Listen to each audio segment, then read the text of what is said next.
ಇಲ್ಲಿ ಪ್ರತಾಪ್ಗೆ ಸುಮ್ಮನೆ ಕಿಚನ್ ರೂಮಲ್ಲಿ ವಿನಯ್ ಅವರು ಬೇಕಂತಲೇ ಕೆಣಕ್ತಾ ಇದ್ದಾರೆ. ಆ್ಯಕ್ಚುಲಿ ಆವಾಗಲೇ ಸಾರಿ ಕೇಳಿದ್ನಪ್ಪ, ಗಾರ್ಡನ್ ಏರಿಯಾದಲ್ಲಿ ನೆನಪಿದೆಯಾ ಪ್ರತಾಪ್, ಕ್ಷಮಿಸಿದ್ಯಾ ಅಂತ ಕೇಳಿದಾಗ, ಅಣ್ಣ ನೀವು ಬೇಕಂತ ಇದು ಚುಚ್ಚಿ ಕೇಳಬೇಡಿ, ನಾನು ಆವಾಗಲೇ ಪರವಾಗಿಲ್ಲ ಅಂತ ಹೇಳಿದೆ ತಾನೇ, ನೀವು ಬೇಕಂತ ನನಗೆ ಚುಚ್ಚೋ ಸಲುವಾಗಿಯೇ ಈ ಥರ ಕೇಳ್ತಾ ಇದ್ದೀರಾ ಅಂತ ಇಲ್ಲಿ ವಿನಯ್ಗೆ ಪ್ರತಾಪ್ ಖಡಕ್ಕಾಗಿ ಉತ್ತರ ಕೊಡ್ತಾ ಇದ್ದಾರೆ.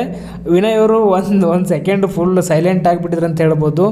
ಅಷ್ಟು ಕರೆಕ್ಟಾಗಿ ಮಾತಾಡೋದನ್ನು ಅಲ್ಲಿ ಪ್ರತಾಪ್ ಅಂತಲೇ ಹೇಳ್ಬೋದು.